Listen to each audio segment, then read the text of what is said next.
Hi வணக்கம், welcome to channel back to ரிவென். பொதுவாக இந்த பேய் அப்படின்ற ஒரு விஷயத்தை பார்த்தாலே ஒரு சில பேர் நம்புவாங்க, இன்னும் ஒரு சில பேர் நம்ப மாட்டாங்க. இதில் இந்த நம்பாதவங்க பேய் அப்படின்ற ஒரு விஷயத்த அவங்க லைஃப்பில் ஃபீல் பண்ணியிருக்க மாட்டாங்க. ஸோ அந்த ஒரு விஷயத்தினால இதெல்லாம் பொய் அப்படின்னா அவங்களோட ஒப்பீனியன் சொல்லுவாங்க. ஆனால் இந்த சைடில் இந்த பேய் விஷயத்த நம்புறவங்க அவங்க லைஃப்பில் இல்லைனா அவங்க க்ளோஸ் சர்க்கிளில் இருக்கிறவங்க ரொம்பவே இம்பார்ட்டண்டான ஒரு சில பேர் பேய் விஷயத்தால் பாதிக்கப்பட்டிருப்பாங்க.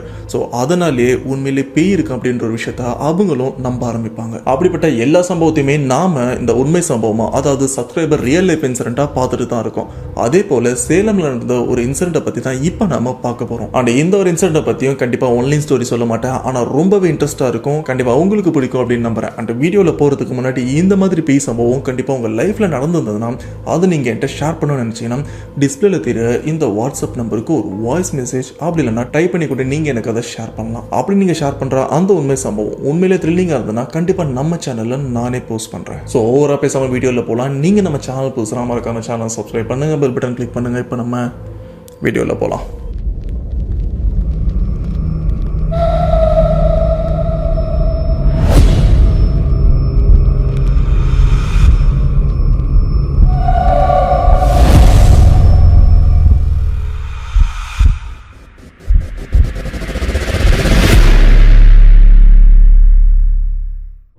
இந்த உண்மை சம்பவத்தை நமக்கு ஷேர் பண்ண அருள் இவரு சேலமை சேர்ந்தவர். அண்ட் இந்த ஒரு உண்மை சம்பவம் அருள் இவருக்கு தான் நடந்திருக்கு. அதை இப்போ டீட்டெயிலாக பார்க்கலாம். அருள் இவரு சேலம் ஆத்தூரை சேர்ந்தவர். அந்த ஆத்தூர்ல இருந்து கொஞ்சம் தள்ளி பார்த்தீங்கன்னா ஒரு கிராமமும் இருக்கு. அந்த கிராமத்துல பேய்கள் நடமாட்டம் அதிகமாக இருக்கிறதா அருள் இவர் மட்டும் இல்லை, அந்த கிராமத்தில் இருக்கிற நிறைய பேர் சொல்லியிருக்காங்க. இந்த ஒரு விஷயம் அருள் இவங்க குடும்பத்துக்கும் ரொம்ப நல்லாவே தெரியும். அண்ட் அருள் இவங்க இருக்கிற அந்த ஒரு ஏரியாவில் ஒரு கோவிலும் இருந்துட்டு இருக்கு. விடிஞ்சா அந்த கோவிலில் ஒரு திருவிழா, பெரிய ஃபெஸ்டிவலும் இருந்துட்டு இருக்கு. ஸோ இதனால அருள் இவங்க அம்மா என்ன பண்றாங்கன்னா, ஓகே விடிஞ்சா சாமிக்கு தேவையான எல்லா விஷயமும் பண்ணணும், அதுக்கு இந்த நைட் டைமே நம்ம வீட்டெல்லாம் சுத்தப்படுத்திட்டு இந்த பூஜை பாத்திரம் எல்லாத்தையுமே கழுவி வச்சிடலாம் அப்படின்னு அந்த நைட்டு 12 மணிக்கு அவங்க வீட்டில் அருள் அவங்க அம்மா அந்த பூஜை பாத்திரம் எல்லாத்தையுமே கழுவிட்டும் இருக்காங்க. அண்ட் இவங்க வீட்டுக்கு வெளியிலேயே பார்த்தீங்கன்னா ஒரு ரூட்டும் போகும். அந்த ரூட்டு ஃபுல் அண்ட் ஃபுல் இருட்டாகவும் இருக்கும். அந்த ரூட்டு தான் அந்த கோயிலுக்கு போகிற வழியாக இருந்துட்டு இருக்கு. அண்ட் அந்த ரூட்டில் நைட்டு யாராச்சும் நடக்கிறது அந்த பயம் இல்லாமல் நடக்கவே மாட்டாங்க. ஏன்னா அந்த ரூட்டை பார்க்கறதுக்கே பயங்கரமாக இருக்கும். இதில் ஹைலைட்டான விஷயம் என்ன தெரியுமா, அந்த ரூட்டில் ஒரு பெரிய புளிய மரமும் இருக்கும். அந்த புளிய மரத்தில் பேய்களும் இருக்குது. இப்போ வீட்டு வாசலில் அருள் இவங்க அம்மா பாத்திரம் எல்லாத்தையுமே தேய்ச்சிட்டு இருக்காங்க. அப்படி தேய்ச்சிட்டு இருக்கும்போது பார்த்தீங்கன்னா அந்த ரூட்டில், அதாவது அந்த வழியில் பார்த்தீங்கன்னா ஒரு 4 அடியிலேருந்து 5 அடிக்குள்ளே இருக்கிற ஏதோ ஒரு உருவம் ஒரு மாதிரி அழுதுகிட்டே போகிறத அருள் இவங்க அம்மாவும் பார்க்குறாங்க. அந்த அழுகு எப்படி இருக்குன்னா அப்படின்ற மாதிரி ஒரு மாதிரி அனத்தன மாதிரி அந்த ஒரு சத்தமும் கேட்க ஆரம்பிக்குது. ஸோ இந்த ஒரு விஷயத்தை பார்த்ததுக்கப்புறம் யாரா அழுகுறா அப்படின்னு அருள் அவங்க அம்மா திரும்பியும் பார்க்குறாங்க. அந்த இடத்துல சின்னதாக, அதாவது 5 அடியிலேருந்து 4 அடிக்குள்ளே இருக்கிற ஒரு உருவம் அழுதுட்டே போகிறத இவங்க அம்மா பார்த்ததுக்கப்புறம் கிளியராக தெரிஞ்சு போயிடுச்சு. இங்கே இருக்கிறது மனுஷன் கிடையாது, நம்ம சைலண்டாக வீட்டுக்குள்ளே போயிடலாம், நமக்கு எதுக்கு வந்தோம் அப்படின்னு அருள் அவங்க அம்மா அந்த பாத்திரத்தை அப்படியே போட்டுட்டு சைலண்டாக வீட்டுக்குள்ளேயே வந்துடுறாங்க. ஆனால் இந்த ஒரு விஷயத்தை பற்றி அருள் அவங்க அம்மா அவங்களோட பசங்கிட்ட சொல்லாமலும் இருந்திருக்காங்க.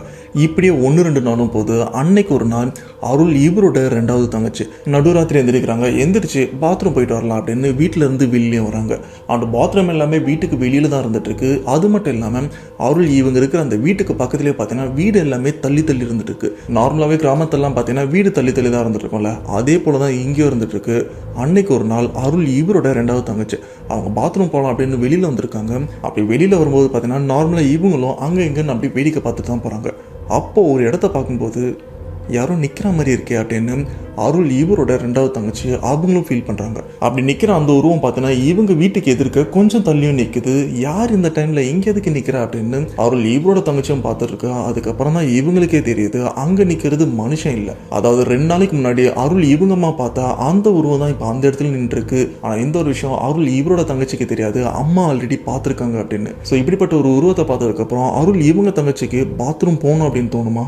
இது மட்டும் இல்லாமல் அந்த இடத்துல அந்த உருவம் அதே போல, அதாவது அருள் அவங்க அம்மா பார்க்கும்போது ஒரு மாதிரி அழுதுகிட்டே போயிருக்கும் பார்த்தீங்களா, சேம் அதே மாதிரி தான் இங்கேயும் அந்த உருவம் அழுதுகிட்டே போகிறத இவங்க தங்கச்சியும் பார்க்குறாங்க. பார்த்ததுக்கப்புறம் இவங்க தங்கச்சியோட உடம்புலாம் நடுங்க ஆரம்பிச்சிருது. இந்த ஒரு பயத்தோட தங்கச்சி அப்படியே சைலண்டாக வீட்லேயே தூங்கிறாங்க. இவங்களும் அந்த ஒரு விஷயத்த, அவங்க பார்த்த அந்த ஒரு விஷயத்த வீட்டில் இருக்கிற யார்கிட்டையுமே சொல்லாமலும் இருந்திருக்காங்க. இதுக்கு அடுத்த நிலையில் பார்த்தீங்கன்னா அருள் இவங்களோட அம்மா கோயிலுக்கெல்லாம் போகிறாங்க. இவங்க எல்லாருமே கோயிலுக்கும் போகிறாங்க. போயிட்டு வந்ததுக்கப்புறம் அருள் அவங்க அம்மாவுக்கு அன்னைக்கு சாமி வரம் ஆரம்பிக்குது. அப்படி சாமி வந்ததுக்கப்புறம் அருள் அவங்க அம்மா உடம்புல இருக்கிற சாமி அருள் அவங்க அப்பா கிட்ட என்ன சொல்கிறாங்கன்னா, பசங்களை இதுக்கு மேலே எங்கேயுமே அனுப்பாத, அப்படி அனுப்புறதா இருந்தால் கண்ணு கெட்டின தூரம் வரைக்கும் அனுப்பு, ரொம்ப தூரம்லாம் எங்கேயுமே அனுப்பாத, பசங்களை கொஞ்சம் பார்த்துக்கோ அப்படின்னு அவங்க உடம்புல, அதாவது அருள் அவங்க அம்மா உடம்புல வந்து சாமி அவங்களும் சொல்கிறாங்க பசங்களை கொஞ்சம் கேர்ஃபுல்லாக பார்த்துக்கோ அப்படின்னு. இது மட்டும் இல்லாமல் அருள் இவங்க தங்கி இருக்கிற அந்த வீட்டுக்கு கொஞ்சம் தள்ளி பார்த்தீங்கன்னா ரயில்வே ட்ராக்கும் இருக்கும், அந்த இடத்துல ஒரு சப்வேவும் இருக்கும். அந்த சப்வே வழியாக பூந்து தான் இவங்களும் வர வேண்டியிருக்கும். அண்ட் அந்த இடத்த, அதாவது அந்த ரயில்வே ட்ராக்கை அந்த இடத்த பாயிண்ட் பண்ணி இந்த இடத்த 2 இருந்துட்டு இருக்கு, ஸோ பசங்களை 6 மணிக்கு மேலே எங்கேயுமே அனுப்பாத அப்படின்னு அம்மா உடம்புல இருக்கிற அந்த ஒரு சாமியம் முன்கூட்டியே ஒரு சில வார்னிங் எல்லாம் இவங்க குடும்பத்துக்கு சொல்லியும் விடுறாங்க. ஆனால் உண்மையிலே அந்த இடத்துல அந்த 2 என்ன இருக்கு அப்படின்னு இவங்க யாருக்குமே தெரியாமல் இருந்திருக்கு. ஆனால் இந்த ஒரு விஷயத்தை கேட்டதுக்கப்புறம் அருள் இவங்க ஃபேமிலி கொஞ்சம் உஷாராயிடுறாங்க. ஓகே, 6 மணிக்கு மேலே பசங்களையுமே அனுப்பக்கூடாது அப்படின்னு இப்படியே கொஞ்சம் கேர்ஃபுல்லாக வந்துட்டு இருக்காங்க. ஆனால் ஒரு சில நாளுக்கு அப்புறம் பார்த்தீங்கன்னா அருள் இவங்க ஃபேமிலியில் இருக்கிற எல்லாருமே அவங்களோட பெரியம்மா வீட்டுக்கும் போகிறாங்க. அங்கே போயிட்டு கொஞ்சம் டைம் ஸ்பெண்ட் பண்ணிட்டு அண்ட் அங்கேருந்து நைட்டு போல தான் வீட்டுக்கு கிளம்பலாம் அப்படின்னு ட்ரெயின் பிடிச்சி தான் இவங்க வீட்டுக்கு வர டிஸ்டன்ஸுக்கும் போயிருக்காங்க. ஸோ அவங்க கிளம்பும்போது அவங்க பெரியம்மா வீட்டில் ஒரு சில பலகாரம்லாம் செஞ்சுருக்காங்க. அதை செஞ்சதுக்கப்புறம் இந்தாப்பா எடுத்துகிட்டு போ அப்படின்னு அருள் இவங்க ஃபேமிலிக்கும் கொடுத்துருக்காங்க. சரி, இது எல்லாத்தையுமே வீட்டுக்கு எடுத்துகிட்டு போகலாம் அப்படின்னா அருள் அவங்க அப்பா என்ன பண்ணுறாங்கன்னா எல்லாத்தையுமே பார்சல் எடுத்துகிட்டு ட்ரெயின் பிடிச்சிட்டு இப்போ சேலம் உள்ளேயும் வராரு. அண்ட் அன்னைக்கு நைட்டு பெரியம்மா வீட்டில் இருந்து எடுத்துகிட்டு வந்த அந்த ஒரு சில பலகாரத்தை எல்லாத்தையுமே அருள் இவரோட தங்கச்சிக்கு அவங்க அப்பா கொடுக்குறாங்க. அவங்க தங்கச்சி அதை சாப்பிட்டுட்டு எல்லாருமே தூங்கிட்டு இருக்காங்க. இதில் அருள் இவருக்கு 2 தங்கச்சி இருக்காங்க. அந்த 2 தங்கச்சி தனி ரூம்லையும் தூங்கிட்டு இருக்காங்க. ஸோ இப்படின்ற மாதிரி எல்லாருக்குமே தனித்தனி ரூமும் இருந்துட்டு இருக்கு. ஆனால் அன்னைக்குன்னு பார்த்து தங்கச்சி மட்டும்தான் அந்த ரூமில் தூங்கிட்டு இருக்காங்க. அப்படி தூங்கிட்டு இருக்கும்போது பார்த்தீங்கன்னா அந்த 2வது தங்கச்சி இவங்களுக்கு பின்னாடி வந்து அந்த உட்காருது படுக்கிற எல்லா விஷயமும் தங்கச்சி அவங்களுக்கும் புரியுது. ஓகே, நம்ம தங்கச்சி வந்துட்டா போல இருக்கு அப்படின்னு அக்கா அவங்க என்ன பண்ணுறாங்கன்னா நார்மலாக தூங்கிட்டு இருக்காங்க. அப்படி தூங்கிட்டு இருக்கும்போது பக்கத்தில் இருக்கிற தங்கச்சி அவங்க அக்காவையும் நோண்டிட்டு இருக்காங்க. அப்படி நோண்டிட்டு இருக்கும்போது ஏய் சும்மா இரு அப்படின்னு அக்கா தங்கச்சியை திட்டவும் ஆரம்பிக்கிறாங்க. அப்படி திட்டினதுக்கப்புறம் ஒரு செகண்ட் அப்படியே ஃப்ரீஸ் ஆயிடுறாங்க அருள் இவரோட தங்கச்சி. என்னன்னு பார்த்தீங்கன்னா இந்த இடத்துல தான் அவங்க திங்க் பண்ணுற விஷயம், ஆமாம் நம்மளோட தங்கச்சி இன்னைக்கு நம்ம வீட்லயே இல்லையே, அவன் நம்ம பெருமை வீட்டில் தானே வந்துட்டு இருக்கா, அவன் இங்கே வரலையே, அப்போ நம்ம பக்கத்தில் யார் இருக்கா அப்படின்னு அருள் இவரோட தங்கச்சி அந்த ஒரு விஷயத்தையுமே யோசிக்க அதுக்கப்புறம் தான் இவங்களுக்கே தெரியுது இவங்க பக்கத்தில் இப்போ இருக்கிறது இவங்களோட தங்கச்சி கிடையாது, வேற ஏதோ. அப்படி நம்ம பக்கத்தில் யார் இருக்கா அப்படின்னு தங்கச்சி இவங்களை வந்து திரும்பலாம் அப்படின்னு ட்ரை பண்ணுறாங்க. ஆனால் இவங்களால திரும்ப முடியல. இந்த இடத்துல திரும்ப விடாமல் இவங்க பக்கத்தில் இருக்கிற அந்த உருவம் இவங்களை லாக் பண்ணி வச்சிருக்கு. அதாவது இவங்களால கை காலெலாம் அசைக்க முடியுது, ஆனால் திரும்ப முடியல. நார்மலாக ஸ்லீப்பிங் பேரலைஸில் இருந்தால் நம்மளால் கை காலெலாம் அசைக்கவே முடியாது. வெறும் கண்ணை திறந்து இங்கே அங்கே மட்டும்தான் பார்க்க முடியும், வேற எந்த பாடி பார்ட்டுமே ஒர்க் ஆகாது. ஆனால் இங்கே இவங்களுக்கு அப்படி இல்லை, திரும்பலாம் அப்படின்னு ட்ரை பண்ணுறாங்க, கை காலெலாம் யூஸ் ஆகுது, ஆனால் உடம்ப திரும்ப முடியல. ஆனால் ஓரளவுக்கு திரும்பி பார்க்கும்போது இவங்களுக்கு பின்னாடி டார்க்காக கருப்பாக ஒரு உருவம் உட்காந்துட்டு இருக்கிறதும் இவங்களுக்கு தெரிய வருது. தெரிஞ்சதுக்கப்புறம் இவங்க கத்தலான்னு ட்ரை பண்ணும்போது பார்த்தீங்கன்னா அந்த பக்கத்தில் இருக்கிற அந்த உருவம் இவங்க கிட்ட பேசவும் ஆரம்பிக்குது. எனக்கு ஒரு 1 லட்சம் வேணும், எனக்கு ஒரு 1 லட்சம் கொடு அப்படின்னு பக்கத்தில் இருக்கிற அந்த உருவம் கேட்க ஆரம்பிக்குது. இவங்களுக்கு ஒன்றுமே புரியல, என்னடா பக்கத்தில் இருக்கிற இந்த உருவம் நம்ம கிட்ட போயிட்டு 1 லட்சம் கேட்குது அப்படின்னு. அப்படி அந்த உருவம் 1 லட்சம் கேட்டது இல்லாமல் அந்த 1 லட்சத்தை உங்கள் அப்பா கிட்ட வாங்கி கொடு, நான் இங்கேருந்து போயிடுறேன், எனக்கு 1 லட்சம் வேணும் அப்படின்னு அந்த ஒரு விஷயத்த தான் சொல்லிகிட்டே இருக்கு. ஒரு லெவலுக்கு அப்புறம் அந்த ஒரு விஷயத்த சொன்னதுக்கப்புறம் அந்த உருவம் அங்கேருந்து மறைஞ்சும் போகுது. இவங்களும் இருந்துச்சு பார்க்குறாங்க, என்னடா இது புதுசாக இருக்கு அப்படின்னு. ஆனால் அப்போ வரைக்கும் அந்த தங்கச்சி நடந்த இந்த ஒரு விஷயத்த வீட்டில் சொல்லவும் இல்லை. ஆனால் அடுத்த நாள் இந்த ஒரு விஷயம் நடக்காது அப்படின்னு தான் நினச்சிட்டு இருந்தாங்க. ஆனால் அடுத்த நாள் சேம் இதே விஷயம் தான் நடக்குது. நான் உங்ககிட்ட 1 லட்சம் கேட்டேன்ல, எனக்கு 1 லட்சம் கொடு, உங்கள் அப்பாகிட்ட இருந்து வாங்கி கொடு அப்படின்னு சேம் அதே உருவம் தங்கச்சி இவங்க கிட்ட அந்த ஒரு விஷயத்த மட்டும் தான் கண்டினியூவாக கேட்டுகிட்டே இருக்கு. ஸோ இந்த ஒரு விஷயத்தினாலே பார்த்தீங்கன்னா தங்கச்சி இவங்களோட மூஞ்சி எல்லாமே ஒரு மாதிரி வெளுத்து போன மாதிரி ஆயிடுது. அதாவது ஏதோ ஒரு விஷயத்த பார்த்து பயத்திலே இருந்தாங்கன்னா அவங்க ஆக்டிவாக இல்லாமல் ஒரு மாதிரி இன்ஆக்டிவாகவே இருந்துட்டு இருப்பாங்க, யார் கூடவும் பேசவும் மாட்டாங்க, சகஜமாக இருக்கவும் மாட்டாங்க. ஸோ இந்த ஒரு விஷயத்த தான் இவங்க வீட்டில் இருக்கிற எல்லாருமே பார்க்குறாங்க. என்னாச்சு இவளுக்கு, ஏதோ பார்த்து பயந்த மாதிரி இருக்காளே அப்படின்னு அவங்க வீட்டில் இருக்கிற எல்லாருமே கொஞ்சம் டவுட் ஆகவும் ஆரம்பிக்கிறாங்க. இப்படி டவுட் ஆனவங்க சும்மா இருப்பாங்களா? அடுத்த நாளே கோயிலுக்கும் போகிறாங்க. கோயிலுக்கு போனதுக்கப்புறம் அவங்க குலதெய்வம் கிட்ட போயிட்டு உதவியும் கேட்குறாங்க. அப்படி கேட்கும்போது தான் இங்கே உண்மையிலே என்ன நடந்திருக்கு அப்படின்ற ஒரு விஷயத்த இவங்க இல்லை, இவங்க குலதெய்வமே இவங்க கிட்ட சொல்கிறாங்க.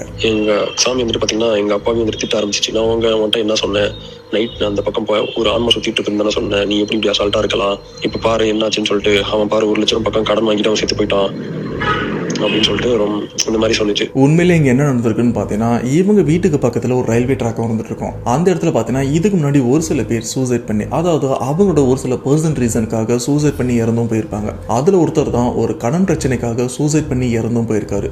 அப்படி இறந்ததுக்கு அப்புறம் கூட அந்த ஒரு ஆன்மா நம்ம இறந்து போயிட்டோம் அப்படின்ற ஒரு விஷயம் தெரியாம கூட அந்த ஆன்மா வாங்கினா அந்த 1 லட்சம் கடனை அடைக்கிறதுக்காக தான் இன்னும் உயிரோட இருக்கும் அப்படின்னு நினைச்சுக்கிட்டு நிறைய பேர்கிட்ட எனக்கு 1 லட்சம் வேணும், 1 லட்சம் வாங்கி கொடு அப்படின்னு அந்த ஒரு விஷயத்த மட்டுமே ரிப்பீட்டடா கேட்டுட்டு இருந்திருக்கு. ஆனா இந்த ஒரு விஷயத்த ஆல்ரெடி அருள் இவங்க அம்மா உடம்புல வந்தா அந்த ஒரு சாமியும் கெஸ் பண்ணிட்டாங்க. ஸோ அதனால தான் 6 மணிக்கு மேலே இவங்களை வெளியில இங்கே அனுப்பாதீங்க, இந்த இடத்துல 2 இருக்கு அப்படின்னு ஒரு விஷயத்தையும் சொல்லியிருப்பாங்க. அந்த 2 எதுனா இந்த இடத்துல சுத்திட்டு இருக்கிற அந்த 2 ஆன்மாவை தான் குறிப்பிட்டிருக்காங்க. இந்த 2 ஆன்மாவை தான் அருள் இவங்க அம்மாவும் அண்ட் அருள் இவரோட 2வது தங்கச்சியும் பார்த்துருக்காங்க. அண்ட் அதுல ஒரு ஆன்மா தான் அருள் இவரோட முதல் தங்கச்சியை பொசஸ் பண்ணிருக்கு, அதாவது அவங்க உடம்பு ஆக்கிரமிச்சிருக்கு. அப்படி ஆக்கிரமிக்கிறதுக்கு முன்னாடி இவங்க கிட்ட வந்து எனக்கு 1 லட்சம் வேணும், எனக்கு 1 லட்சம் வேணும் அப்படின்னு அந்த ஒரு ஆன்மா இவரோட முதல் தங்கச்சிக்கிட்டையும் சேம் அந்த ஒரு விஷயத்த தான் கேட்டு இருந்திருக்கு. இப்போ இவங்க குடும்பத்தை துரத்திட்டு இருக்கிற அந்த ஒரு ஆன்மாவை போக்குறதுக்காக இந்த கோவில்ல ஒரு சில பரிகாரம்லாம் பண்றாங்க. ஒரு சில பூஜைலாம் பண்ணதுக்கு அப்புறம் தான் அந்த ஒரு ஆன்மாவை பர்மனண்டா இவங்க குடும்பத்தை விட்டு வெளியிலேயே அனுப்புறாங்க. ஆனா இந்த ஒரு இன்சிடென்ட் நடந்ததுக்கு அப்புறம் பார்த்தீங்கன்னா அருள் இவங்க ஃபேமிலி சேலம் அந்த ஆத்தூர் பக்கத்துல இருக்கிற ஒரு கிராமம், அந்த கிராமத்துல இருந்து அவங்க காலி பண்ணிட்டு சேலம்குள்ளே பார்த்தீங்கன்னா சொந்தமா வீடை வாங்கிட்டு அந்த இடத்த விட்டு காலி பண்ணிட்டு இங்கே வந்திருக்காங்க. ஆனா ஸ்டில் இப்போ வரைக்கும் இந்த ஒரு சம்பவத்தை இவங்களால மறக்க முடியல.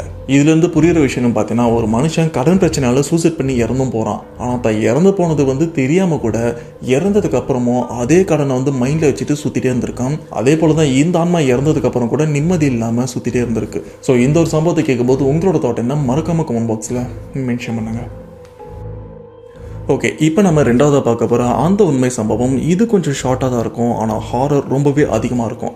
இந்த சம்பவத்தை நமக்கு ஷேர் பண்ண இவரோட நேம் மோகன். இவர் சென்னை ஆவடியிலிருந்து ஒரு 5 கிலோமீட்டர் உள்ளே இருக்கிற ஒரு ஏரியாவில் தான் இருந்துட்டு இருக்காரு. இந்த ஒரு சம்பவம் மோகன் இவருக்கு நடந்ததுன்னு கேட்டிங்கன்னா இவருக்கு நடக்கல, இவரோட பெரியப்பா ஃபேமிலிக்கு தான் இந்த ஒரு சம்பவம் நடந்திருக்கு. அதை இப்போ டீட்டெயிலாக பார்க்கலாம். மோகன் இவரோட பெரியப்பா ஒரு எல்ஐசி ஏஜென்ட்டாகவும் இருந்திருக்காரு. அண்ட் இவங்க இருக்கிறது ஒரு சொந்த வீட்டு தான். இடம் ரொம்பவே பெருசாக இருக்கும். அந்த இடத்துல நடுவில் வீடு இருந்துட்டு இருக்கு. ஸோ அந்த வீட்டு வாசலில் கொஞ்சம் தள்ளி பார்த்தீங்கன்னா ஒரு ஒத்த பனைமரமும் இருந்துட்டு இருக்கு.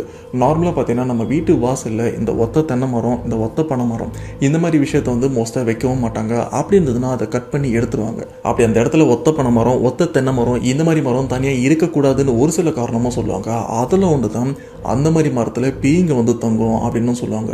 ஸோ இதனாலே அந்த மரத்தை வந்து மோஸ்ட்டாக வெட்டிடணும். அப்படி இல்லைன்னா அந்த இடத்துல மரம் வளரவும் விடக்கூடாது. ஆனால் இந்த இடத்துல மரம் நல்லாவே இருந்துச்சு. அதுக்கு ரீசன் பார்த்தீங்கன்னா பெரியப்பா இவருக்கு பேய்ங்க மேலே நம்பிக்கையே கிடையாது. ஏன்னா பெரியப்பா இவரோட அம்மா நிறைய டைம் சொல்லியிருக்காங்க, டே இந்த மாதிரிலாம் வளர்க்கக்கூடாதுடா, தப்புடா, இது வேற மாதிரி முடியும் அப்படின்னு சின்ன வயசுலேருந்து வார்ன் பண்ணியிருக்காங்க. ஆனால் சின்ன வயசுலேருந்து பெரியப்பா அந்த ஒரு விஷயத்த அதை நம்பாமல் அந்த ஒரு மரத்தை நல்லாவும் வளர்த்துட்டு இருக்காங்க. ஆனால் இதுவே இவங்க குடும்பத்துக்கு ஒரு யமனா இருக்கும்னு இவங்க கொஞ்சம் கூட நினைச்சும் பார்க்கல. இப்போ பெரியப்பா இவங்க இருக்கிற இந்த சொந்த வீட்டை கொஞ்சம் டெவலப் பண்ணலாம், இன்னும் கொஞ்சம் பெருசாக கட்டலாம், அண்ட் முன்னாடி கொஞ்சம் வீட்டை கட்டி அதை வாடகைக்கு விடலாம் அப்படின்னு இவரும் பிளான் பண்ணிட்டு அதுக்கேற்ற ஒரு சில விஷயம்லாம் பண்ணிட்டும் இருக்காரு. அப்படி பண்ணுறதா இருந்தால் கண்டிப்பாக வீட்டு வாசலில் இருக்கிற அந்த மரத்தை வெட்ட வேண்டியிருக்கும். ஸோ இப்போ பெரியப்பா இவரும் திங்க் பண்ணுறாரு, சரி நாம இப்போ வீட்டை டெவலப் தானே பண்ண போகிறோம், அந்த மரத்தை வெட்டி எடுத்துடலாம் அப்படின்னு இவரும் அதுக்குண்டான ஒரு சில விஷயம்லாம் பண்ணுறாரு. அதாவது அந்த மரத்தை வெட்டுறதுக்கான ஆளுகள்லாம் வர வைக்கிறாங்க. அன்னைக்கு ஒரு நாள் அந்த ஒத்த பனை மரத்தை வெட்டுறதுக்காக ஒரு 3 பேரையும் வர வைக்கிறாங்க. அந்த மரம் ரொம்பவே ஹைட்டாக இருக்குது. ஆனால் வந்த எல்லாருமே அந்த மரத்தையும் பார்க்குறாங்க. சரி மரத்தை வெட்டலாம் அப்படின்னு அந்த மரத்தை வெட்டுறதுக்கு முன்னாடி அந்த மரத்துக்கு தேங்காய் கற்பூரம்லாம் ஏற்றி வச்சு ஒரு மன்னிப்பையும் கேட்டுட்டு அந்த இடத்துல அந்த மரத்தை வெட்டுறதுக்காக ஃபர்ஸ்ட் ஒருத்தர் மேலே ஏறுறாரு. அப்படி மேலே ஏறினவர் அந்த மரத்தோட எண்டுக்கும் போறாரு. அங்கே போயிட்டு அந்த கிளைங்களை ஒன்று வெட்டவும் ஆரம்பிக்கிறாரு. அதாவது அந்த பனை மரத்தோட அந்த ஓலை எல்லாத்தையுமே வெட்டவும் ஆரம்பிக்கிறாரு. அப்படி வெட்டிட்டு இருக்கும்போது அந்த ஆளு சடனாக மேல இருந்து கத்தவும் ஆரம்பிக்கிறாரு. கத்துறத கீழே இருக்கிறவங்க கேட்குறாங்க, டேய் என்னாச்சு அப்படின்னு கீழே இருந்து கத்தும்போது மேலே இருக்கிறவரால் எந்த ஒரு விஷயமும் பேச முடியல. அவரு பயங்கரமா அலற ஒரு விஷயம் இவங்களுக்கும் புரிய ஆரம்பிக்குது. ஓகே, எக்கு தப்பா கையை ஏதோ கட் பண்ணிட்டான் போல இருக்கு, அதான் வந்து இப்படி உயிர் போற மாதிரி கத்திட்டு இருக்கான் அப்படின்னு கீழே இருக்கிறவங்க, டே கீழே இறங்கி வந்துடுறா இல்லை நான் மேலே வரவா அப்படின்னு கீழே இருக்கிற 2 பேருமே வந்து உதவி வேணுமா அப்படின்னு கேட்டுட்டு இருக்காங்க. ஆனால் இதுல இருந்து ஒரு சில செகண்ட்ல பார்த்தீங்கன்னா மேலே இருக்கிற அவரு எந்தவித சப்போர்ட்டுமே இல்லாமல் அங்கேருந்து கீழே விடுறாரு. விழுறாரு. அப்படி கீழே விழுந்தா அவருக்கு 2 காலுமே முறிஞ்சு போயிருச்சு, உடஞ்சி முட்டியை வெளியில தெரியற அளவுக்கு காலு பயங்கரமா அடிபட்டிருக்கு. அந்த கையும் ஆல்மோஸ்ட் உடஞ்சிருக்கு. உடம்புல எக்கு தப்பா நிறைய இடமா அடி வாங்கியிருக்கு. சரி, இவரை உடனே ஹாஸ்பிட்டலுக்கு கூட்டு போறாங்க. ஹாஸ்பிட்டலுக்கு கூட்டு போயிட்டு அட்மிட் பண்ணி ட்ரீட்மெண்ட்டும் பண்ணிட்டு இருக்காங்க. ஆனா இங்க இந்த ஒரு விஷயம் வெறும் ஆக்சிடென்ட்னு நினைச்சிருந்தது பெரியப்பா. இவர் என்ன பண்றாருன்னா, அடிப்பட்ட அவருக்கு பண்ண வேண்டிய விஷயம்லாம் பண்ணிட்டாரு. ஏன்னா இவங்க வீட்டில் தான் ஆக்சிடென்ட் ஆயிருக்கு, இவர் தான் ஆல்மோஸ்ட் பொறுப்பு. ஸோ அவர் சைட்ல இருந்து பார்த்தீங்கன்னா எந்த குறையுமே இல்லாம அந்த அடிப்பட்டவருக்கு காசு கொடுக்கறதா இருக்கட்டும், ட்ரீட்மெண்ட்டாக இருக்கட்டும், எல்லா விஷயமும் ப்ராப்பராக பண்ணிட்டு இருக்காரு. இப்படியே ஒரு வாரத்துக்கு அப்புறம் பார்த்தீங்கன்னா அந்த அடிப்பட்டவர் கொஞ்சம் ரெக்கவர் ஆகுறாரு அண்ட் கொஞ்சம் வாய் திறந்து பேச ஆரம்பிக்கிறாரு. அப்படி பேசிட்டு இருக்கும்போது கூட இருக்கிற அந்த 2 பேர், அதாவது வேலைக்கு வந்த அந்த 2 பேருமே, என்னாச்சு உனக்கு, எப்படி நீ கீழே வந்த, கையை தானே கட் பண்ணிட்டேன் அப்படின்னு கேட்கும்போது, நான் கையை எதுவுமே கட் பண்ணல, அந்த வீட்டில் இருக்கிறவங்கள முதல்ல வீட்டை காலி பண்ணிட்டு வேற எங்கன்னா போக சொல்லு, அந்த வீட்டில் இருக்க வேண்டாம், அந்த வீட்டு மரத்தில் பெரிய பிரச்சனையே இருக்கு, அங்கே யாருமே இருக்க வேண்டாம் அப்படின்னு அந்த அடிப்பட்டவரும் இவங்க கிட்ட சொல்ல இவங்களுக்கும் புரிஞ்சு போச்சு. ஏன்னா இவங்க இது போல நிறைய மரத்தையும் வெட்டியிருக்காங்க. ஸோ அப்படி வெட்டும்போது ஒரு சில மரத்தை இவங்களால வெட்ட முடியாமல் நிறைய ஆக்சிடென்ட்டும் இவங்களுக்கும் நடந்திருக்கு. அதில் ஒன்று தான் இந்த மரமும். ஸோ இதனால இந்த 2 பேரும் என்ன பண்ணுறாங்கன்னா, உடனே பெரியப்பா இவங்க வீட்டுக்கும் வராங்க. வீட்டுக்கு வந்ததுக்கப்புறம், நீங்கள் இந்த வீட்டில் இருக்காதீங்க, தயவு செஞ்சு வீட்டை காலி பண்ணுறங்க, ஆனால் இந்த பனை மரத்தில் பேய் இருக்குது, நீங்கள் தயவு செஞ்சு காலி பண்ணுறங்க, அப்படி இல்லைன்னா இந்த மரத்தில் இருக்கிறத கிளியர் பண்ண பாருங்க அப்படின்னு சொன்னதுக்கப்புறம் பெரியப்பா இவர் இந்த ஒரு விஷயத்த சுத்தமாக நம்பாமலும் இருந்திருக்காரு. அண்ட் வந்த 2 பேரையும் திட்டி அனுப்பிடுறாரு. டேய், இது என் சொந்த வீடுறா, நான் பிறந்ததுலேருந்து இங்கே தான் இருக்கேன், நான் மட்டும் இல்லை, எங்கள் அப்பா காலத்துலேருந்து இங்கே தான் இருக்கோம், அதெல்லாம் போக முடியாது, சும்மா போய் சொல்லிட்டு இருக்காதீங்க, போங்க அப்படின்னு அவங்க 2 பேரையுமே திட்டி இங்கே அனுப்பிடுறாங்க. அண்ட் இதுலேருந்து ஒரு வாரம் போனதுக்கப்புறம் வேற புது ஆளுங்களை, அதாவது அந்த மரத்தை வெட்டுறதுக்கு இன்னும் புது ஆளுங்களை வரவும் வைக்கிறாங்க. அதில் 2 பேர் இந்த மரத்தையும் பார்க்குறாங்க. இந்த மரத்தை பார்த்ததுக்கப்புறம் சரி ஏறலாம் அப்படின்னு ஏற ட்ரை பண்ணுறாங்க. அப்போ ஏற ட்ரை பண்ணுற அந்த ஒரு ஆள் சம்திங் ஏதோ ஒரு விஷயத்தை ஃபீல் பண்ணியிருக்காரு போல இருக்கு. அடுத்த செகண்டே பெரியப்பா இவர்கிட்ட, இல்லை இந்த மரத்தை மேலே நான் ஏற மாட்டேன், இந்த மரத்தில் ஏதோ இருக்கு, என்னோட உள்ளுணர்வு சொல்லுது, ஒரு சில விஷயம் பண்ணக்கூடாதுன்னு என்னோட உள்ளுணர்வு சொல்லிச்சுன்னா நான் கண்டிப்பாக பண்ண மாட்டேன், நீங்கள் வேற யாராச்சும் பார்த்துங்க அப்படின்னு இவங்க 2 பேரும் இங்கேருந்து சைலண்டாக போயிடுறாங்க. என்னடா வெட்ட வந்தால் ஒருத்தன் அடிபட்டு விழுறான், இன்னொருத்தன் வெட்ட மாட்டேன்னு போகிறான், என்னாச்சு அப்படின்னு இவரும் யோசிச்சுட்டு இருக்கேன். இன்னும் ஒரு சில பேரும் வெட்டுறதுக்கு வராங்க. ஆனால் யாராலையுமே அந்த மரத்தை வெட்ட முடியாமல் வெறும் ரத்த காவு மட்டும்தான் வாங்கிட்டு வந்திருக்கு. இதுக்கப்புறம் பெரியப்பா இவரும் முடிவு பண்ணிடுறாரு. அது என்னன்னா, சரி இந்த மரத்தை யாருமே வெட்ட மாட்டாங்க, பேசாம நானே வெட்டிடுறேன் அப்படின்னு அவர் என்ன பண்ணுறாருன்னா, கடைக்கு போயிட்டு பார்த்தீங்கன்னா இந்த செயின்ஸா மிஷினும் வாங்குறாரு அண்ட் இந்த ரம்பமும் வாங்குறாரு. ஸோ இதை எடுத்துகிட்டு வந்ததுக்கப்புறம் ஒண்டியெல்லாம் நானே பார்த்துருண்டா அப்படின்னு இவர் என்ன பண்ணுறாருன்னா, ஃபஸ்ட்டு அந்த மரத்தோட ஆங்கிளை பார்த்துறாரு. அதாவது அந்த பனை மரம் எந்த பொசிஷனை பார்த்து பெண்டாக இருக்குது அண்ட் எந்த இடத்துல வெட்டினா நம்ம வீட்டு மேலே விடாமல் ஆப்போசிட்டில் விழும் அப்படின்னு எல்லாத்தையுமே கொஞ்சம் கால்குலேட்டும் பண்ணுறாரு. பார்த்ததுக்கப்புறம் அந்த இடத்த அந்த செயின்ஸை அந்த மிஷினை வச்சு வெட்ட ஆரம்பிக்கிறாரு. ஸோ இப்படி வெட்டினதுக்கப்புறம் அந்த ஒரு மரம் சேஃபாக இவங்க வீட்டுக்கு வெளியே விழுந்தது, அதுவும் இவங்க இடம் தான். அப்படி விழுந்ததுக்கப்புறம் பெரியப்பா இவருக்கு, எப்பா இந்த ஒரு மரத்தை வெட்டுறதுக்காடா இவனுங்க இப்படி பண்ணிட்டு இருக்கானுங்க அப்படின்னு அந்த மரத்தை வெட்ட வந்த எல்லாருமே திட்டிட்டு வந்திருக்காரு. அப்பதான் பெரியப்பா ஒரு விஷயத்தையும் நோட் பண்றாரு. அது என்னன்னா, இந்த பனை மரத்தை வெட்டியிருப்பாங்கல்ல, அப்படி அந்த வெட்டனா அந்த பனை மரத்தோட அந்த வெட்டுப்பட்ட இடத்துல பார்த்தோன்னா ஒரு மாதிரி ரத்தம் மாதிரி கசிகிற ஒரு விஷயத்த இவரும் பார்க்குறாரு. என்ன இது, மரத்தில் இந்த மாதிரி ரத்தம் மாதிரி கசியுது, இது என்ன அப்படின்னா அதையும் தொட்டு பார்க்குறாரு. தொட்டு பார்க்கும்போது ஒரு மாதிரி தண்ணி மாதிரியும் இருந்திருக்கு. ஆனால் இந்த ஒரு விஷயத்த இவரும் பெருசாக எடுத்துக்கலாம். சரி, இந்த இடத்துல இந்த மரம் கொஞ்சம் அழுகி போயிருக்கு, தண்ணிலாம் சேர்ந்து இப்போ நம்ம வெட்டினதுக்கு அப்புறம் இப்படி வந்திருக்கு அப்படின்னு பெரியப்பா இந்த ஒரு விஷயத்த சீரியஸாக எடுத்துக்காம அப்படியே விட்டுருக்காரு. ஆனால் இந்த ஒரு சம்பவம் நடந்த எக்ஸாக்டாக 3 நாளில் பார்த்தீங்கன்னா பெரியப்பா இவரு அந்த மரத்தை எந்த இடத்துல வெட்டினாரோ அந்த இடத்துலயே ரத்தம் கக்கி இறந்தும் போறாரு. என்ன ப்ரோ, ரத்தம் கக்கி இறந்து போறாருன்னா ஒன்று குடிச்சிருப்பாரு, இல்லைன்னா சிகரெட் பிடிச்சிருப்பாரு, ஏதாச்சும் உள்ளுக்குள்ள டிசீஸ் இருந்திருக்கும், அது இப்படி முத்து போய் ரியாக்ட் ஆயிருக்கு, இதெல்லாம் ஒரு பெரிய விஷயமானு நீங்க கேட்கலாம். ஆனா இங்க பெரியப்பா இவருக்கு சிகரெட் பிடிக்கிற பழக்கம், தண்ணி அடிக்கிற பழக்கம்னு எதுவுமே கிடையாது. ஏன் இந்த ஒரு இன்சிடென்ட் நடக்கிறதுக்கு எக்ஸாக்டா 3 வாரத்துக்கு முன்னாடி தான் இவங்க ஃபேமிலிக்கு ஃபுல் பாடி செக்அப், மாஸ்டர் செக்அப்பும் பண்ணிட்டு வந்திருப்பாங்க. இவங்க குடும்பத்தில் இருக்கிற யாருக்குமே உடல் நலத்தில் எந்த குறைபாடுமே இல்லை. எல்லாருக்குமே ரத்தத்தோட அளவு, சுகரோட அளவு எந்த அளவுக்கு இருக்கணுமோ அந்த அளவுக்கு பர்ஃபெக்டாக இருந்திருக்கு. ஆனால் அப்படிப்பட்ட பெரியப்பா எப்படி இறந்து போனார் அப்படின்னு அந்த டைம்ல இவங்க ஃபேமிலிக்கு ஒரு பெரிய டவுட்டாகவும் இருந்திருக்கு. அப்போதான் மோகன் இவரோட அப்பா என்ன யோசிக்கிறாருன்னா, நம்ம அண்ணன் இறந்து போனதுல ஏதோ ஒரு தப்பு இருக்கு, இதை நம்ம கண்டுபிடிக்கணும் அப்படின்னு இவருக்கு ரொம்பவே பழக்கமான ஒரு மாந்திரிகம் தெரிஞ்ச ஒரு அம்மா கிட்டேயும் போறாங்க. ஏன்னா இது வரைக்கும் இவங்க ஃபேமிலியில் ஏதாச்சும் ஒரு பிரச்சனைனா அவங்க சொல்யூஷனும் சொல்லுவாங்க, அதுக்கேற்ற மாதிரி இவங்க பண்ணி அந்த ஒரு விஷயத்துல இருந்து ஈஸியாக வெளியில வந்துடுவாங்க. சரி, அவங்க கிட்ட போயிட்டு நடந்த விஷயத்த சொல்லலாம் அப்படின்னு அவங்க கிட்ட நடந்த எல்லா விஷயத்தையுமே சொல்றாங்க. அதுவும் இந்த மரத்தை வெட்டுறதுக்கு ஆளுங்கலாம் வந்திருப்பாங்க, அவங்களுக்கு ஆக்சிடென்ட் வந்திருக்கும், லாஸ்டா பெரியப்பா இவர் வெட்டி இறந்து போயிருப்பார்ல, அது வரைக்கும் எல்லா விஷயத்தையுமே சொன்னதுக்கு அப்புறம் தான் அவங்களும் சோழி போட்டு ஒரு சில விஷயத்தெல்லாம் பார்க்குறாங்க. அப்போதான் இவங்க ஃபேமிலிக்கு உண்மையிலே என்ன பிரச்சனை அப்படின்ற ஒரு விஷயத்தையும் சொல்றாங்க. ஆக்சுவலாக இதுக்கு ரீசன், அதாவது இவங்க பெரியப்பா இறக்கிறதுக்கு ரீசன் வேற யாருமே இல்லை. பெரியப்பா இவங்க வீட்டுக்கு பக்கத்தில் இன்னொரு ஃபேமிலியும் இருக்காங்க. அந்த ஒரு ஃபேமிலி தான் பெரியப்பா இவங்க ஃபேமிலி மேலே ரொம்ப வருஷமாக காண்டில் இருக்காங்க. ஏன்னா இவங்க குடும்பம் மட்டும் அப்டேட் ஆகிட்டே போயிட்டு இருக்கு. அண்ட் இவங்களுக்கு மட்டும் இந்த காரு பணம் அப்படின்னு நிறைய விஷயம் இருக்குது, நமக்கு எதுவுமே கிடைக்கல அப்படின்னு பக்கத்து வீட்டில் இருக்கிற ஒரு ஆள் என்ன பண்ணியிருக்காங்கன்னா இவங்களுக்கு ஏதாச்சும் ஏவி விடணும் அப்படின்னு பிளான் பண்ணியிருக்காரு. அண்ட் அப்போ தான் இவங்க வீட்டை வந்து டெவலப் பண்ணுற ஒரு விஷயம் அவருக்கும் தெரிஞ்சிருக்கு. அப்போ இந்த மரத்தை கண்டிப்பாக வெட்டுவாங்கன்ற விஷயமும் அவருக்கு தெரிஞ்சிருக்கு. அதனாலேயே ஒரு மாந்திரிகரை பார்த்து ஒரு ஆன்மாவை இவங்க வீட்டு வாசலில் இருக்கிற அந்த பனை மரத்துலையும் அடைச்சி வச்சிருக்காங்க. இந்த எல்லா விஷயமும் அந்த பக்கத்து வீட்டில் இருக்கிற அந்த ஒரு ஆளு நைட்டோட நைட்டா மோகன் இவங்க பெரியப்பா வீட்டுக்கு யாருக்குமே தெரியாமல் வந்து தான் பண்ணியிருக்காரு. அப்படி பண்ண விஷயம் தான் இப்போ அவங்க பெரியப்பா இறந்து போகிறதுக்கும் ரீசனாக இருந்திருக்கு. ஸோ எப்படி அந்த பக்கத்து வீட்டு ஆள் இந்த ஒரு விஷயத்த பண்ணியிருக்காரு, அவங்கள சும்மா விடுவாங்களா?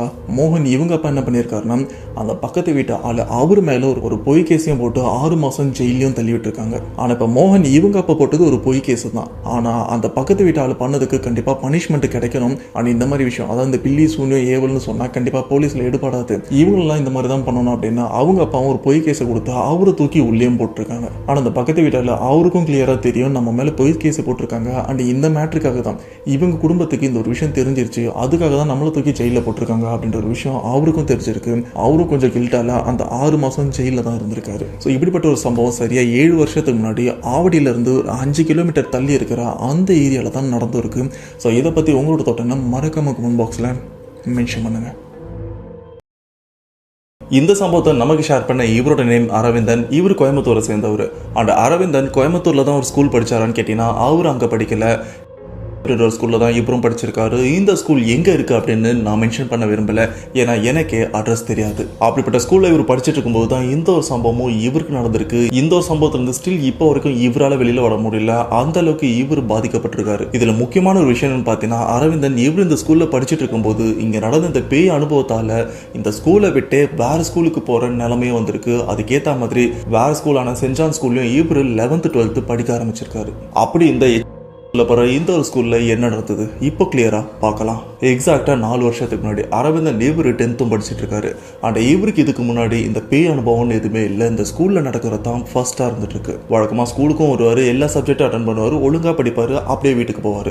இதுதான் இவரோட ரெகுலர் ரொட்டீனாக இருந்துட்டு இருக்கு. அன்னைக்கு ஒரு நாள் ஸ்கூலுக்கு வந்திருக்காரு, சப்ஜெக்ட் எல்லாமே போயிட்டே இருக்கு. அப்படி போயிட்டு இருக்கும்போது பார்த்தீங்கன்னா ரெஸ்ட் ரூம் போகலாம் அப்படின்னு டீச்சர் கிட்ட பர்மிஷன் வாங்கிட்டு ரெஸ்ட் ரூமும் போறாரு. அந்த பாத்ரூம்க்கு அரவிந்தன் இவர் மட்டும் தான் தனியாக போறாரு, கூட ஃப்ரெண்ட்ஸ்ன்னு யாருமே இல்லை. அப்போ இவர் தனியா உள்ள போயிட்டு இருக்கும்போது பார்த்தீங்கன்னா அந்த ஓவரால் பாத்ரூம்ல ஆளுங்கன்னு யாருமே இல்லை, இவர் மட்டும் தான் தனியா இருந்துட்டு இருக்காரு. அப்போ இவர் வேலை இவர் பார்த்துட்டு இருக்கும்போது அந்த இடத்துல ஒரு மாதிரி சத்தமும் கேட்க ஆரம்பிக்குது. அது என்னன்னா ஒரு லேடி அந்த இடத்துல அழுகுற மாதிரி சத்தம் அந்த இடத்துல கேட்கவும் ஆரம்பிக்குது. இந்த ஒரு சத்தத்தை கேட்கும்போது யாராச்சும் உள்ள இருக்காங்களா அப்படின்னு அரவிந்தன் இவரும் நினைச்சிட்டு இருக்காரு. அங்க இருக்கிற ஒரு பாத்ரூம், அதாவது ஒரு டாய்லெட்டை வந்து செக் பண்ணி பார்க்கும்போது ஆளுங்கன்னு யாருமே இல்லை. அந்த சத்தம் பர்டிகுலரா எங்க இருந்து வருதுன்னு அரவிந்தன் இவரால் கண்டுபிடிக்க முடியல. சரி நம்ம பாத்ரூம் போகலாம் அப்படின்னு இவரோட வேலையை கண்டினியூ பண்ணிட்டு இருக்காரு. அகைன் அந்த ஒரு வாய்ஸும் கேட்க ஆரம்பிக்குது. அந்த வாய்ஸ் எப்படி இருக்குன்னு பார்த்தீங்கன்னா ஒரு பூனையும் ஒரு பொண்ணும் சேர்ந்து கத்தனா எப்படி இருக்கும் அந்த மாதிரி தான் அந்த ஒரு வாய்ஸ் வந்துட்டு இருக்கு. சரி உண்மையிலே இந்த ஒரு வாய்ஸ் வந்து இந்த பாத்ரூம்ல இருந்து கேட்குதா இல்லை பாத்ரூமுக்கு வெளியில இருந்து கேட்குதா அப்படின்னு அரவிந்தன் இந்த பாத்ரூமுக்கு வெளியும் போறாரு. வெளியில போய் செக் பண்ணி பார்க்கும்போது அந்த ஒரு சத்தம் இந்த பாத்ரூம்குள்ள இருந்து தான் கேட்கவும் ஆரம்பிக்குது.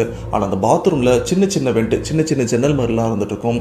அந்த கார்னர்லயும் போய் நிற்கிறாரு. அங்க போய் நிற்கும் போது அந்த ஜன்னல் இருந்து எந்த ஒரு சத்தமும் கேட்கல. சத்தம் இந்த பாத்ரூம்குள்ள இருந்து கேட்கறத இவரும் கிளியரா ஃபீல் பண்றாரு. சரி இங்க நிக்கிறது சேஃப் இல்லை, ஏதோ பயமா இருக்கு அப்படின்னு அரவிந்தன் பாதிலே அவசர அவசரமா கிளாஸுக்கும் போயிட்டாரு. கிளாஸுக்கு போனதுக்கு அப்புறம் அந்த ஒரு சத்தம் என்னவா இருக்கும், அங்க என்ன நடக்குதுன்னு இவரோட மைண்டில் ஓடிட்டே இருக்கு. இப்படியே கிளாஸும் முடியுது, அதாவது ஸ்கூலும் முடியுது. ஸ்கூல் முடிச்சதுக்கு அப்புறம் ஸ்கூல் வேன்ல தான் இவரும் ஸ்கூல்ல இருந்து வீட்டுக்கும் கிளம்புறாரு. அந்த ஸ்கூல் வேன்ல வீட்டுக்கு போயிட்டு இருக்கும்போது பாத்தீங்கன்னா அந்த ஸ்கூல் வேன்லயே இவங்க ஸ்கூல்ல சேர்ந்த ஒரு சில டீச்சர்ஸ்லாம் அந்த வேன்லயே உட்காந்துட்டு இருக்காங்க. அவங்க பேசிட்டும் இருக்காங்க. அவங்களுக்கு பின்னாடி தான் அரவிந்தன் இவரும் எக்ஸாக்டா உட்காந்துட்டு இருக்காரு. அப்படி உட்காந்துட்டு இருக்கும்போது அந்த 2 டீச்சருமே ஒரு விஷயத்த டிஸ்கஸ் பண்றாங்க. அது என்னன்னா ஒரு டீச்சர் இன்னொரு டீச்சர் கிட்ட ஒரு விஷயத்த சொல்றாங்க. டீச்சர் இது போல நான் இன்னைக்கு ரெஸ்ட் ரூம் போனேன், என்னோட சாரி வந்து அட்ஜஸ்ட் பண்றதுக்காக ரெஸ்ட் ரூம் உள்ளேயும் போயிருந்தேன். அங்க அட்ஜஸ்ட் பண்ணிட்டே இருக்கும்போது என்னோட கன்னத்துல யாரோ பலார்னு அரைஞ்ச மாதிரி இருந்தது. அந்த அடிச்ச அடி வந்து ரொம்பவே ரியலாகவும் இருக்கு. நானும் ரொம்பவே பயந்துட்டேன். அண்ட் அந்த இடத்துல பயத்தினால கண்ட்ரோல் பண்ணவே முடியல. நம்ம ஸ்கூல்ல சம்திங் ஏதோ நடக்குது போல இருக்கு. அண்ட் அந்த பாத்ரூம்குள்ள ஒரு பொண்ணு அழுகிற சத்தம்லாம் கேட்குது. இது என்ன புதுசா இருக்கு, இதுக்கு முன்னாடி இந்த மாதிரி விஷயத்த நான் கேள்விப்பட்டதும் இல்லை, இந்த மாதிரி விஷயத்த பார்த்தது இல்லை, ஆனால் ஃபர்ஸ்ட் டைம் நான் இது போல பார்க்கும்போது கொஞ்சம் பயமா இருக்கு அப்படின்னு பாதிக்கப்பட்ட இந்த டீச்சர் இன்னொரு டீச்சர்கிட்ட சொல்லும்போது அரவிந்தன் இந்த ஒரு விஷயத்த நோட் பண்றாரு. அப்போ அவர் ஃபீல் பண்ண விஷயத்த அவரோட மைண்ட்குள்ளேயே வச்சுக்கிறாரு. அப்போ நம்ம ஃபீல் பண்ணது பொய் இல்லை, அந்த பாத்ரூம்ல சம்திங் ஏதோ இருந்திருக்கு, அதைத்தான் டீச்சர் இவங்களும் ஃபீல் பண்ணியிருக்காங்க அப்படின்னு. இதுக்கப்புறம் அரவிந்தன் வீட்டுக்கும் போறாரு. அன்னைக்கு அவங்க ஃப்ரெண்ட்ஸ் கூட ஜாலியாக விளையாட்டு இப்படியே நெக்ஸ்ட் டே வருது, ஸ்கூலுக்கும் வராரு. ஸ்கூலுக்கு வந்ததுக்கப்புறம் அகைன் இவருக்கும் பாத்ரூம் வருது. சரி இந்த டைம் வந்து தனியாக போகிறதா இல்லை என்ன பண்ணுறதுன்னு யோசிச்சுட்டு இருக்கும்போது தான் அங்கே க்ளீன் பண்ணுற ஒரு சில ஸ்டாஃப்ஸ்லாம் வந்துருக்காங்க. அவங்ககிட்ட கொஞ்சம் பயமாக இருக்குது, கொஞ்சம் கூட வாங்கன்னு சொன்னதுக்கப்புறம் அவங்களும் விஷயத்தை புரிஞ்சுக்கிறாங்க. சரிப்பா நான் வெளியிலே நிற்கிறேன், நீ போயிட்டு வந்துடு அப்படின்னு சொல்லிட்டு அவங்க வெளியில் நிற்கிறாங்க. இவரும் ஸ்மூத்தாக போயிட்டு வெளியிலேயே வந்துடுறாரு. இந்த ஒரு விஷயத்தை வந்து ஒரு சில நாள் கண்டினியூ பண்ணிட்டு இருக்காரு. இந்த ஒரு சம்பவத்துக்கு அப்புறம் தனியாக அரவிந்தன் பாத்ரூம் பக்கம் போனதே கிடையாது. ஆனால் அதுக்கப்புறம் பாத்ரூம்க்கு தனியாக போகிற ஒரு சுச்சுவேஷனும் வருது. அன்னைக்கு அங்கே வேலை பார்க்குற அந்த க்ளீன் பண்ணுற ஸ்டாஃப்ஸ் எல்லாருமே அவங்க ஏரியாவில் இது ஒரு ஃபங்க்ஷன் லீவும் போட்டுறாங்க. அண்ட் அரவிந்தன் இவருக்கு பெருசாக ஃப்ரெண்ட்ஸும் இல்லை, கிளாஸ் பசங்கிட்ட பெருசாக பேசிக்கவும் மாட்டார். ஸோ எதாக இருந்தாலும் வந்து தனியாக ஃபேஸ் பண்ணிக்கலாம் அப்படின்றது தான் இவரோட மென்டாலிட்டியாகவும் இருக்குது. வேற வழி இல்லாமல் அன்னைக்கு தனியாக பாத்ரூம்க்கும் போகிறாரு. அரவிந்தன் இப்போ தனியாக பாத்ரூம்க்கும் போகிறாரு. பாத்ரூமில் போனதுக்கப்புறம் அந்த பாத்ரூமோட மெயின் டோரை வந்து உள்பக்கமாக தாப்பாலும் போட்டுறாரு. உள்பக்கம் தாப்பால் போட்டதுக்கப்புறம் இவரும் இவரோட வேலையை முடிக்கிறாரு. முடிச்சதுக்கப்புறம் சரி கதவை திறந்து வெளியில் போகலாம் அப்படின்னு கதவை திறந்து கதவை ஓப்பன் பண்ணலான்னு பார்க்குறாரு. ஆனால் கதவு ஓப்பன் ஆக மாட்டேங்குது. இவருக்கு அந்த கதவோட கேப்பில் தெரியுது வெளியில் தாப்பால் போட்டிருக்காங்களான்னு. ஆனால் வெளியிலையும் யாருமே தாப்பால் போடல. இன்கேஸ் யாராச்சும் தாப்பால் போட்டிருந்தாங்கன்னா அந்த ராடோட ஒரு சின்ன பார்ட் வந்து அங்கே தாப்பால் போட்ட மாதிரி க்ளீனாக தெரியும். அப்படிப்பட்ட விஷயம் அங்கே இல்லை. அப்போனா இந்த கதவு எப்படி லாக் ஆச்சு அப்படின்னு இவருக்கும் பயம் அதிகமாகுது. கதவு துருப்பிடிச்சலாம் இல்லை, நார்மலாக தான் இருந்துட்டு இருக்கு. சரி இங்கேருந்து கத்தவும் ஆரம்பிக்கிறாங்க, யாராச்சும் வந்து கதவு திறப்பாங்களா அப்படின்னு கத்துறாரு. ஆனால் வெளியில இருந்து யாருமே வரல. ரொம்ப நேரமாக பாத்ரூமில் அரவிந்தன் இவரும் மாட்டிட்டு இருக்காரு. சரி கிளாஸ் பசங்க அரவிந்தன் இது போல போயிருக்கானே, லேட் ஆயிடுச்சு என்னாச்சுன்னு பார்க்கறதுக்காக டீச்சர் அனுப்புவாங்கன்னு பார்த்தா, ஆனால் அந்த இடத்துல அவங்க கிளாஸ் ஃப்ரெண்ட்ஸ் ஒரு விஷயமும் சொல்லிட்டாங்க. அது என்னன்னா, டீச்சர் அவன் ஏதோ அர்ஜென்ட்னு போனா மேபி 2 பாத்ரூம் கூட போயிருப்பான், வரத்துக்கு லேட் ஆகும் அப்படின்னு சொல்லியிருக்காங்க. இதனால் டீச்சர் சரி இதெல்லாம் நடக்கிற விஷயம் தானே, அவன் வரத்துக்கு லேட் ஆகும் அப்படின்னு இந்த ஒரு விஷயத்த, அதாவது அரவிந்தன் பாத்ரூம் போன அந்த ஒரு விஷயத்த டோட்டலாக மறந்துடுறாங்க. இப்படியே அரவிந்தன் 1 மணி நேரம் 1.5 மணி நேரம் 2 மணி நேரம் கிட்டத்தட்ட 2.5 மணி நேரமாக அந்த ஒரு பாத்ரூம்ல தனியாக மாட்டிட்டு இருக்காரு. கதவை தட்டுறாரு. ஆனால் அந்த ஒரு கதவை திறக்கிறதுக்கு ஒரு ஆள் கூட வரல. கடைசியாக 2.5 மணி நேரம் கழிச்சு பிடி சார் அவருக்கு அர்ஜென்ட் அப்படின்றதுனால அந்த பாத்ரூம் கிட்டே வராரு. ஆனால் அந்த பாத்ரூமை திறக்கவும் ட்ரை பண்ணுறாரு, அவரால் திறக்க முடியல. அப்போ தான் உள்ள ஏதோ ஒரு பையன் மாட்டிட்டு இருக்கான் அப்படின்ற ஒரு விஷயம் அவருக்கும் கிளியராக கேட்குது. உள்ள அந்த பையனும் கத்திட்டு இருக்கான், அதாவது அரவிந்தன் அவரும் கத்திட்டு இருக்காரு. சரி பையன் உள்ள மாட்டிட்டு இருக்கான் போல இருக்கா அப்படின்னு பிடி சார் என்ன பண்றாருன்னா கதவை எட்டி உதைக்கிறாரு. எட்டி உதைச்சதுக்கு அப்புறம் ரொம்ப ஃபோர்ஸ் கொடுத்து அடிச்சதுக்கு அப்புறம் தான் அந்த கதவே ஓப்பன் ஆகுது. அப்படி அந்த ஒரு கதவை பிடி சார் இவர் ஃபோர்ஸ் கொடுத்து ஓப்பன் பண்ணதுக்கு அப்புறம் அந்த இடத்துல அந்த ஒரு பிடி சார் ஒரு அதிர்ச்சியான விஷயத்தையும் பார்க்குறாரு. அது என்னன்னா, அரவிந்தன் அந்த பாத்ரூம்ல தனியா நின்றுருக்காரு. பட் அரவிந்தனுக்கு பின்னாடி ஒரு ஹைட்டான ஒரு கருப்பான ஒரு உருவம் நிற்கிறத அந்த பிடி சார் பார்த்து அவரும் பயந்துருக்காரு. பட் இந்த ஒரு பயத்தை அரவிந்தன் அவர்கிட்ட காட்டல. ஏன்னா பிடி சார் இவரை பொறுத்த வரைக்கும் அரவிந்தனுக்கு அந்த ஒரு உருவம் தெரியல, அதனால தான் சைலண்டா நின்றுருக்கான் அப்படின்னு தான் அவருடைய எண்ணமா இருந்துட்டு இருக்கு. சரி இதை சொன்னா கண்டிப்பா பயப்படுவான் அப்படின்னு, தம்பி நீ வெள்ளவா அப்படின்னு சொல்லி அரவிந்தனை அங்கிருந்து வெளியிலையும் கூப்பிட்டு போயிடுறாரு. இங்க இருந்து பிடி சார் அரவிந்தனை கூப்பிட்டும் போறாரு. அவரோட கிளாஸ் ரூம்ல விட்டுட்டு தம்பி கொஞ்சம் பார்த்து இரு அப்படின்னு சொல்லிட்டு அவரும் அங்கிருந்து கிளம்பிடுறாரு. இப்படியே ஒரு சில நாளும் போது அன்னைக்கு அரவிந்தன் இவருக்கு பிடி பீரியட். மோஸ்ட்டாக அந்த 10th படிக்கும் போதெல்லாம் பிடி பீரியட் விட மாட்டாங்க. ஆனால் இவங்களோட லக்கு போல இருக்கு, மேத்ஸ் சார் வரலையா இல்லை என்னன்னு தெரியல, பிடி பீரியட் இவங்களுக்கு அலோவ் பண்ணியிருக்காங்க. இவங்களும் அந்த டைமில் ஜாலியாக ப்ளே பண்ணிட்டு இருக்காங்க. அன்னைக்கு அரவிந்தன் அண்ட் அவங்க கிளாஸ் பசங்க எல்லாருமே கபடியும் விளையாடிட்டு இருக்காங்க. ஸோ விளையாடி முடிச்சதுக்கப்புறம் அந்த பிடி பீரியட் ஆல்மோஸ்ட் முடியவும் போகுது. இவங்க கை கால் உடம்பு எல்லாமே பார்த்தீங்கன்னா அங்கங்கே முன்னா இருந்துட்டு இருக்கு. அண்ட் இவங்க ஃப்ரெண்ட்ஸ் எல்லாருமே ஆல்ரெடி போயிட்டு ஹேண்ட்லாம் வாஷ் பண்ணிட்டு வந்துட்டாங்க. இப்போ அரவிந்தன் இவர் நம்ம பாத்ரூமில் எப்படி போய் வாஷ் பண்ணுறது, தனியாக போகிறதுக்கு பயமாக இருக்குது அப்படின்னு இவரும் யோசிச்சுட்டே இருக்காரு. பட் இதுக்கு முன்னாடி இவங்க ஃப்ரெண்ட்ஸ் எல்லாம் போயிருந்தாங்க, அப்போவே கூட போயிருந்தா கும்பலாக கழுவிட்டு வந்திருக்கலாம். ஆனால் எதாக இருந்தாலும் தனியாக ஃபேஸ் பண்ணுற அந்த ஒரு மென்டாலிட்டி இவரை இப்போ தனியாகவே போ அப்படின்னு தனியாக அனுப்ப போகுது. இதுக்கப்புறம் அரவிந்தன் பயந்துட்டே பாத்ரூம்குள்ளேயும் போகிறாரு. அண்ட் சுற்றி முற்றி பார்க்குறாரு யாராச்சும் இருக்காங்களா அப்படின்னு. ஆனால் பாத்ரூம்குள்ளே யாருமே இல்லை, எந்த சத்தமும் கேட்கல. இவரும் டைரெக்டாக அந்த வாஷ் பேஷன் கிட்டேயும் போகிறாரு. அங்கே போயிட்டு கையும் கழுவுறாரு. அப்படி கையை கழுவிட்டு இருக்கும்போது இவருக்கு பின்னாடி யாரோ இருக்க மாதிரி ஒரு ஃபீலும் இருந்துட்டு இருக்கு. பின்னாடி திரும்பி பார்த்தா ஆள் யாருமே இல்லை. ஆனா பின்னாடி ரொம்பவே க்ளோஸா இவருக்கு பக்கத்துல இருக்கிற விஷயத்த இவரும் ஃபீல் பண்ண ஆரம்பிக்கிறாரு. அந்த வாஷ் பேஷன் கிட்ட கண்ணாடி எதுவுமே இல்லை. இன்கேஸ் கண்ணாடி இருந்ததுன்னா அதோட ரிஃப்ளெக்ஷன்ல மேபி தெரிஞ்சிருக்க வாய்ப்பு இருக்கோ என்னவோ. ஆனா அங்க கண்ணாடி இல்லை. இவரும் ஹேண்ட் வாஷ் பண்ணிட்டு இருக்கும்போது அப்போ இவரோட முதுகு ஃபுல்லா ஒரு மாதிரி எரியறதை இவரும் ஃபீல் பண்றாரு. என்ன இது சடனா முதுகுலாம் எரியுது அப்படின்னு இவரும் தொட்டு பார்க்குறாரு. ஒருவேளை நம்ம கபடி விளையாடி இருந்தோம், கீழே விழுந்து அடிபட்டிருக்குமோ, லேட்டாக ரியாக்ட் ஆகுது போல இருக்கு அப்படின்னு இவரும் கை காலெல்லாம் கழுவிட்டு பாத்ரூம்ல இருந்து வெளியிலேயே வராரு. வெளில வந்ததுக்கப்புறம் டேரெக்டாக கிளாஸ் ரூம்ல போகும்போது முன்னாடியே பிடி சார் இவரை பார்த்துட்டு டே இங்க வா அப்படின்னு பிடி சார் அரவிந்தன் அவரையும் கூப்பிட்றாரு. கூப்பிட்டதுக்கப்புறம் என்ன பின்னாடி ஒரு சட்டை ஃபுல்லாக ஒரு மாதிரி இருக்கு, நல்லா திரும்ப அப்படின்னு சொல்லிட்டு சட்டையை ரிமூவ் பண்ணி பார்க்குறாரு. அப்போ அரவிந்தன் இவரோட முதுகு ஃபுல்லாக யாரோ கீறி வச்ச மாதிரியா இருக்கு. ஈவன் இந்த பின்னங்கையிலையும் வந்து யாரோ நகத்தை வச்சு கீறி வச்ச மாதிரியா இருக்கு. அரவிந்தன் இவருக்கு கிளியராக தெரியும் கபடி விளையாடிட்டு இருக்கும்போது ஒருத்தரோட நகம் கூட இவர் மேலே படலை.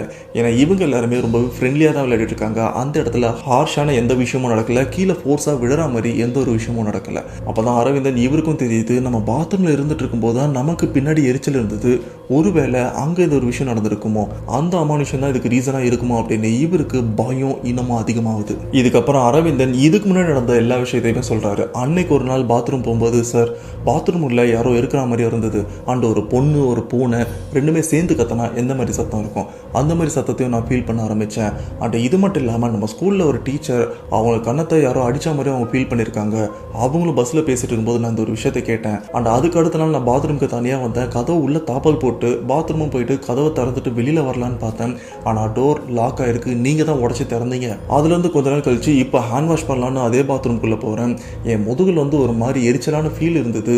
இப்போது உள்ள நகைக்கீரெல்லாம் இருக்குன்னு நீங்களும் சொல்கிறீங்க, இங்கே என்ன நடக்குதுன்னு எனக்கு தெரியல அப்படின்னு அரவிந்தன் சார்கிட்ட சொன்னதுக்கப்புறம் டேரெக்டாக பிடி சார் என்ன பண்ணுறாருன்னா ஹெச்எம் மேமையும் பார்க்க போகிறாங்க. அவங்கள பார்த்து நடந்த எல்லா விஷயத்தையுமே மேம் இது போல் இந்த ஸ்கூலில் இதெல்லாம் நடந்துட்டு இருக்கு, எதனா பிரச்சனை அப்படின்னு கேட்கும்போது ஹெச்எம் என்ன சொல்கிறாங்கன்னா ஸ்கூலில் எந்த பிரச்சனையுமே இல்லை சார், நம்ம ஸ்கூலுக்கு பின்னாடி ஒரு கிரேவ்யார்ட் ஒரு சுடுகாடு இருந்துட்டு இருக்கு, மேபி அதனால கூட இந்த பிரச்சனை வந்துட்டு இருக்கலாம். நிறைய பேர் வந்து இந்த மாதிரி விஷயத்தை ஃபீல் பண்ணுறதா சொல்கிறாங்க, இது எங்கே போய் முடிய போகுதுன்னு தெரியல, பட் பெருசாக எதுவும் ஆகாது அப்படின்னு ஹெச்எம் பிடி சார் இவங்ககிட்ட சொல்லியிருக்காங்க. இது மட்டும் இல்லாமல் அரவிந்தன் இவங்க ஃபேமிலி கிறிஸ்டின் தான். அண்ட் இவங்க வீட்டில் எல்லாருமே அந்த ஜபமாலை அண்ட் சிலுவெல்லாம் போட்டுட்டு இருப்பாங்க. பட் அரவிந்தன் இவர் போட மாட்டார். ரீசன் பார்த்தீங்கன்னா இந்த சிலுவை இதெல்லாம் போட்டுட்டு ஸ்கூலுக்குள்ளே அலோடு கிடையாது. ஏன்னா ஸ்கூலுக்குள்ளே வந்ததுக்கப்புறம் எல்லாருமே சமம் அப்படின்றது தான் நம்ம ஊரோட ஒரு கல்ச்சராக இருக்குது. ஸோ இதனால் அந்த ஸ்கூலில் இந்த மதம் சார்ந்த ஒரு சில பொருளை வந்து அலோ பண்ண மாட்டாங்க. அதனால தான் அரவிந்தன் இவரும் இந்த சிலுவெல்லாம் போடாமல் நார்மலாக ஸ்கூலுக்கு வந்திருக்காரு. ஆனால் இதுக்கப்புறம் அரவிந்தன் இவரோட லைஃப்பில் பார்த்தீங்கன்னா நிறைய விதமான நெகட்டிவான விஷயம் நடந்துகிட்டே இருக்குது. இது எல்லாமே இவரோட உயிரை வந்து ஆல்மோஸ்ட் அஃபெக்ட் பண்ணுற மாதிரி தான் நடந்துட்டு இருக்கு.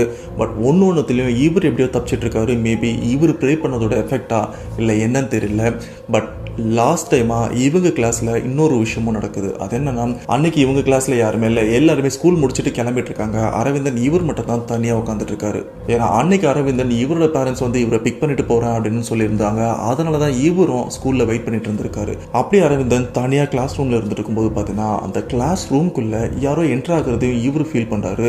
ஆனால் அங்கே யார் இருக்கான்னு அப்படின்னு நிமிந்துலாம் பார்க்கல, இவர் டேபிளை குனிச்சா மாதிரி இவரோட புக்ஸ் எல்லாம் பார்த்துட்டு இருக்காரு. சரி நம்ம கிளாஸ் பசங்க எல்லாம் டீச்சர் தான் யாரோ வராங்க அப்படின்னு இவரும் அடுத்தடுத்த பேச்சை போட்டுட்டு இருக்கும்போது அங்கே இருக்கிறவங்க இவரு கிட்ட வரதை இவரும் ஃபீல் பண்ணுறாரு. இவர் கீழே குடிச்சிட்டு யாரோ கிட்ட வர மாதிரி இருக்கே அப்படின்னு இவரும் கொஞ்சம் நிமிந்து பார்க்குறாரு.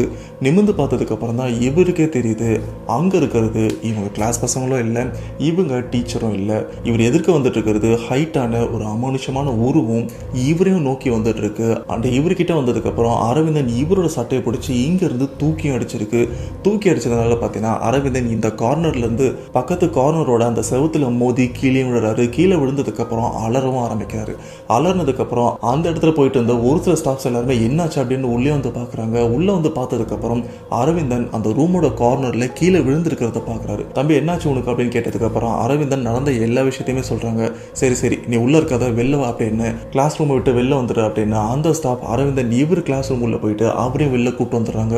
கூப்பிட்டு வந்ததுக்கப்புறம் உடனே அரவிந்தன் அவங்க அப்பாவுக்கு காலும் பண்ணுறாங்க.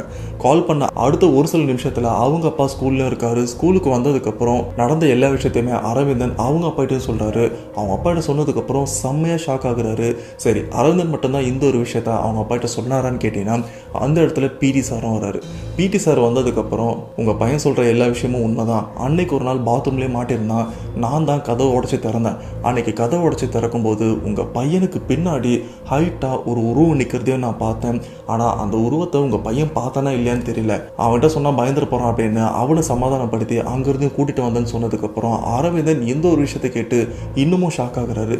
சார் அன்னைக்கு நான் அந்த உருவத்தை நான் எதுவுமே பார்க்கல, என்னை யாரோ உள்ளே வச்சு பூட்டிட்டாங்கன்னு தான் நினச்சிட்டு இருந்தேன், என்ன நடக்குது இங்கே அப்படின்னு அரவிந்தன் அந்த இடத்துல அழவும் ஆரம்பிக்கிறாரு. இதுக்கப்புறம் அரவிந்தன் அவங்க அப்பா டைரெக்டாக ஹெச்எம் கிட்ட போயிட்டு சண்டையும் போடுறாரு. மேம் என்ன நடக்குது, இங்கே ஸ்டூடெண்ட்ஸ்க்கு எந்த சேஃப்மே கிடையாது அப்படின்னு கேட்டதுக்கப்புறம் ஹெச்எம் வந்து கொஞ்சம் சைலண்டாக தான் இருக்காங்க. அண்ட் அவங்களும் சொல்கிறாங்க, சார் இல்லை நாங்கள் இதுக்கு ஏற்ற மாதிரி எல்லா இந்த சேஃப்டி ப்ரிகாஷன்லாம் பண்ணிட்டு இருக்கோம், ஒரு சில பூஜைலாம் பண்ணுற மாதிரி தான் இருந்துட்டு இருக்கோம், கொஞ்சம் அட்ஜஸ்ட் பண்ணிக்கோங்க எல்லாமே சரியாயிரும், மேக்ஸிமம் ஒரு மாதத்துக்குள்ளே சரியாயிரும் அப்படின்னு சொன்னதுக்கப்புறம் அரவிந்தன் அவங்க அப்பா அந்த இடத்துல ஒரு பெரிய கும்பிடு போட்டு, நீங்கள் என்ன பண்ணுவீங்களோ ஏது பண்ணுவீங்களோ தெரியாது, இந்த பிரச்சனை எப்படியாச்சும் கிளியர் பண்ணிடுங்க, இல்லைனா என் பையனை நான் வேறு ஸ்கூலுக்கு கூப்பிட்டு போயிடுறேன் அப்படின்னு சொன்னதுக்கப்புறம் ஹெச்எம் என்ன பண்ணுறாங்கன்னா அதுக்கேற்ற ஒரு சில விஷயம்லாம் பண்ணுறாங்க. அதாவது இந்த மாந்திரிகம் ரிலேட்டடான ஒரு சில விஷயம்லாம் பண்ணுறாங்க. அப்போவும் அந்த பிரச்சனை அடங்கிச்சான்னு கேட்டிங்கன்னா அடங்கலை. இப்படியே அரவிந்தன் இவரும் 10th முடிக்கிறாரு. 10th முடிச்சதுக்கப்புறம் முதல் வேலையாக அவங்க அப்பா இதுக்கு மேலே நீ இந்த ஸ்கூலில் இருக்கவே வேண்டாம், உன்னை நான் வேறு ஸ்கூலில் சேர்க்குறேன் அப்படின்னு சென்ட் ஜான் ஸ்கூலில் இவரையும் சேர்த்து விடுறாரு. அண்ட் உண்மையிலே இந்த ஸ்கூலில் என்ன தான் பிரச்சனை, எங்கேருந்து இந்த ப்ராப்ளம் ஸ்டார்ட் ஆச்சு அப்படின்னு அரவிந்தன் இவரும் தெரிஞ்சுக்கலாம் அப்படின்னு ஒரு சில பேரையும் கேட்டிருக்காரு. பட் யாருமே இந்த ஒரு விஷயத்துக்கு சரியாக ரெஸ்பான்ஸ் பண்ணல. யாரை கேட்டாலும் இந்த ஒரு பிரச்சனை பக்கத்தில் சுடுகாடு இருக்குப்பா, அதனால் மேபி இந்த ஒரு பிரச்சனை கூட வரலாம், ஆனால் நம்ம ஸ்கூலில் எந்த பிரச்சனையுமே இல்லை, சுடுகாடு ஏதோ பக்கத்தில் இருக்கிறனால தான் நம்ம ஸ்கூலில் அஃபெக்ட் ஆகுது, இதனால் நம்ம ஸ்கூலோட நேமும் கெட்டு போகுது அப்படின்னு அங்கே இருக்கிற ஸ்டாஃபும் சரி அண்ட் அங்கே வேலை பார்க்குற இந்த ஆயா தாத்தா இவங்க எல்லாருமே சேம் அதே விஷயத்தை தான் சொல்கிறாங்க. அப்படி பார்க்கும்போது பிரச்சனை இந்த ஸ்கூலில் இல்லை, அதுக்குன்னு பிரச்சனைக்கு பக்கத்திலே நாமளும் நிற்கிறது நமக்கே பிரச்சனையாக தான் முடியும். அதனால தான் அரவிந்தன் இவரும் இந்த ஸ்கூலை விட்டு வேறு ஸ்கூல்லையும் ஜாயின் பண்ணிட்டாரு. இன்கேஸ் அரவிந்தன் இந்த ஸ்கூலை விட்டு சேஞ்ச் பண்ணாமல் என்ன நடந்தாலும் நான் தனியாக சோலோவாக ஃபேஸ் பண்ணுறேன் அப்படின்னு இந்த ஸ்கூல்லே சேம் அதே பாத்துக்கு நான் தனியாக தாண்டா போவேன், வேணா அதை வேணா வர சொல்ல அப்படின்னு இவரும் தனியாக போயிருந்தாருன்னா என்ன ஆயிருக்கும்ன்றது வந்து மறக்காம கமெண்ட் பாக்ஸில் மென்ஷன் பண்ணுங்க. அண்ட் இந்த சம்பவத்தை பற்றி உங்களோட தோட்டம் என்ன மறக்காம கமெண்ட் பாக்ஸில் மென்ஷன் பண்ணுங்க.